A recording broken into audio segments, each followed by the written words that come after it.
Hey guys, Savannah Bell here with My Massage World, and today's video is all about using triggers in your marketing. So, what are triggers and how can we use them to get clients on the table?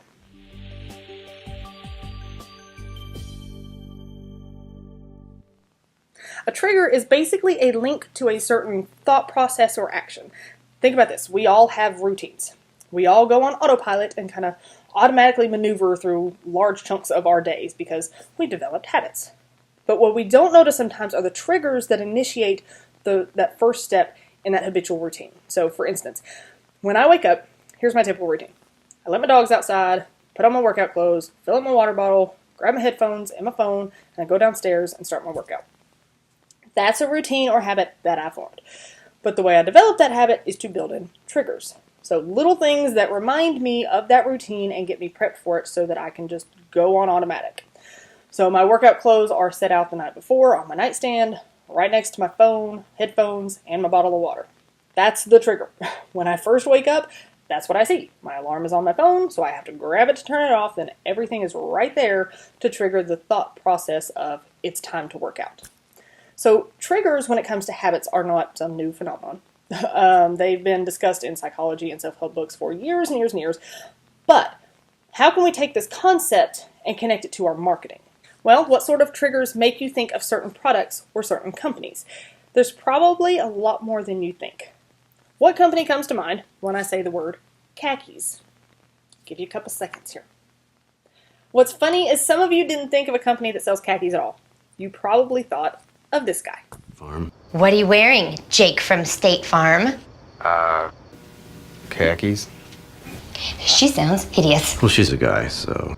It's a trigger word. As random as that is, and khakis have nothing to do with what they're selling, when you see khakis, well, it's not a guarantee, you're more likely to think of State Farm. And the genius thing about that commercial from a marketing perspective is that you can't recollect the funny part of that commercial without knowing the name of the company. So many marketing campaigns fall flat because, while it may be funny or it pulls on your heartstrings or otherwise it's memorable in some way, it's not tied into what's being sold. So that part is easily forgettable.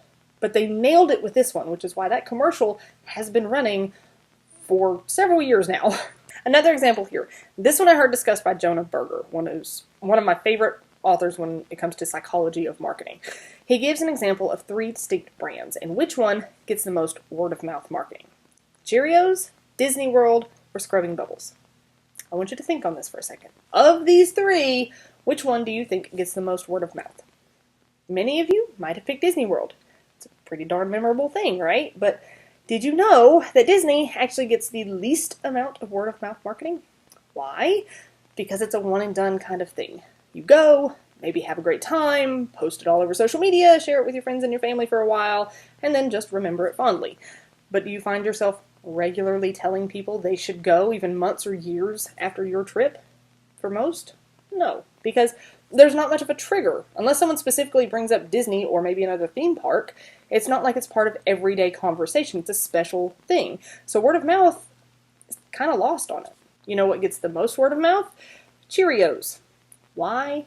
Because most of us eat breakfast every day. We probably walk through or by the cereal aisle at a grocery store on a regular basis. There's regular triggers to make us think of it, and therefore is more likely to be brought back to mind in our daily conversations. So now the real question, how the heck do we apply this to your massage practice? Glad you asked. Focus on what your ideal client complains of and would find themselves speaking about regularly. Use their language. Back pain, neck pain, headaches, orthopedic injuries, stress, whatever. This is why you focus on your client's pain points.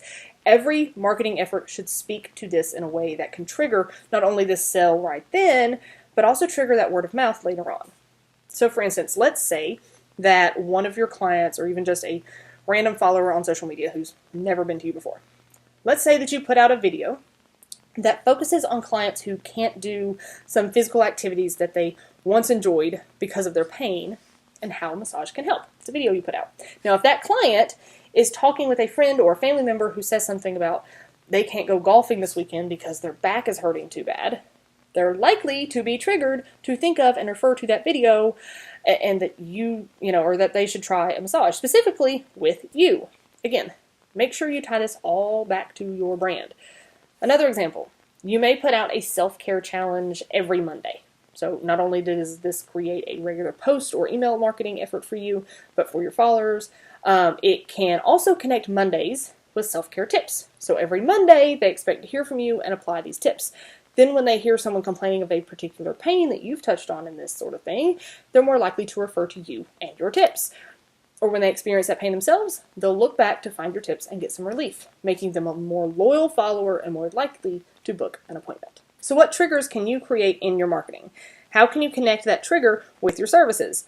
And if you need some marketing help, promo videos, social media graphics, all that fun stuff that speaks to those triggers for your clients, and so much more, sign up for a membership with us. No contracts, and it is less than $30 a month.